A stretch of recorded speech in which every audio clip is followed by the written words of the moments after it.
மண் சட்டியில் குழம்பு வைக்க போகிறேங்க. இதில் புளியும் உப்பும் கரைச்சிட்டு சேர்த்து வடிக்கட்டும்.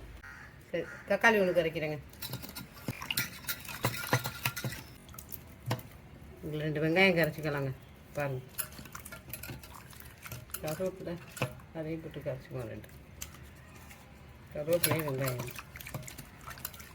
கரைச்சிருக்கேன்ல, ஒரு தக்காளி புளியோடு கரைச்சிட்டேன். புளி, வெங்காயம், கருவேப்பிலை போட்டு கரைச்சிருக்கேன். உப்பும் போட்டுட்டேன். கொஞ்சம் வெந்தயம் போடுறேங்க. சின்ன வெங்காயமா? சின்ன வெங்காயம். சின்ன வெங்காயம் போட்டுட்டு காய் போட வேண்டியதாக, வேறு ஒன்றும் இல்லை. வெங்காயம் எடுத்துச்சு. எனக்கு மண் சட்டி குழம்பு ரொம்ப பிடிக்குமா? உனக்காக தான் நான் மண் சட்டிலேயே குழம்பு வைக்கிறேன். அதுவும் விறகடுப்பு சமையல் எனக்கு ரொம்ப பிடிக்கும். உனக்காக தான் வைக்கிறேன். அப்படியே இங்கே இலை இருக்குது, வாழை மரம், அந்த இலையில போட்டு சாப்பிடலாம். வெங்காயம் வதங்கி கண்ணாடி கூட இல்லைன்னு போடணும்.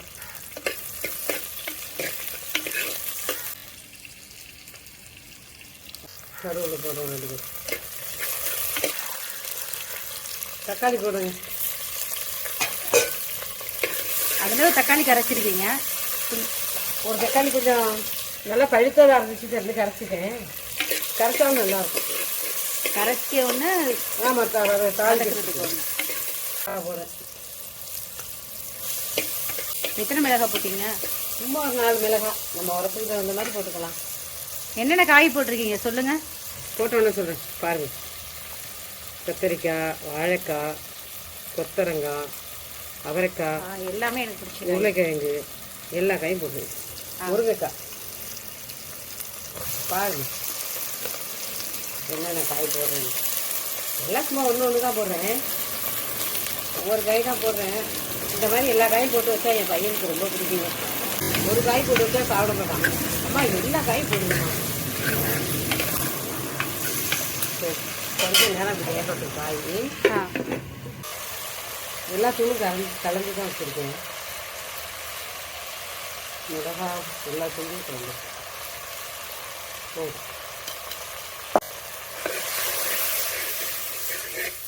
இதே மாதிரி தான் நானும் வைப்பேன். இதே மெத்தடில் தான் நானும் வைப்பேன். நீங்கள் வைக்கிறீங்கல்ல, நீங்கள் வைக்கிறத பார்த்தா நானும் கற்றுக்கிட்டேன்.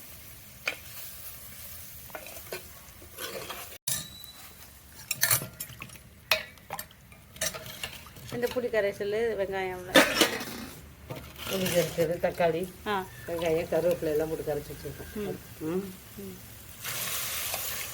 தண்ணி கொஞ்சம் ஊற்றிக்கலாங்க. எனக்கு உப்பெல்லாம் போட்டிருக்கோம் இல்லையே.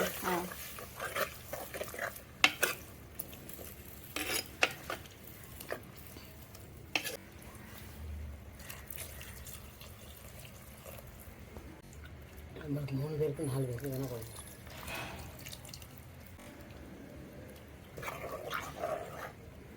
திக்காயிராதா? ஒரு அளவாக போட்டோம்னா இல்லை நம்ம போடுறது.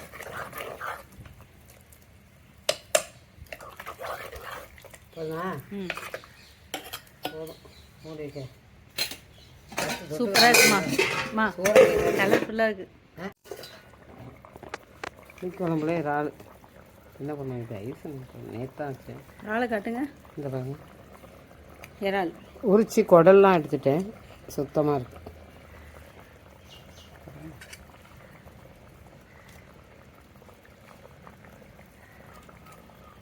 புளிக்குழம்புல இறால் போட்டால் ரொம்ப அழகாக நல்லாயிருக்கும், டேஸ்ட்டாக இருக்கும். இப்போ பாருங்கள் என்ன டேஸ்ட்டு குழம்புன்னு. நீங்கள் வாழ்நாளே சாப்பிட்ருக்க மாட்டீங்க இந்த குழம்பு, அவ்வளோ மனமாக இருக்குது. அடேங்க அப்பா, இறாலெல்லாம் ஓடி மறைஞ்சிட்டு இந்த வெந்துருச்சு. இந்த பாருங்க, இறால் வெந்துருச்சு, நல்லா வெந்து போச்சு. சரிம்மா, இறக்கி வச்சுட்டுங்க. இது 5 நிமிஷம் கொதிச்சிக்கிட்டே இருக்கும் மண் சட்டி. இறக்கி வச்சதுக்கப்புறமும் கொதிக்கும். இறக்கி வச்சதுக்கப்புறமும் கொதிச்சிக்கிட்டு இருக்கு. அதான் மண் சட்டியோட தன்மை.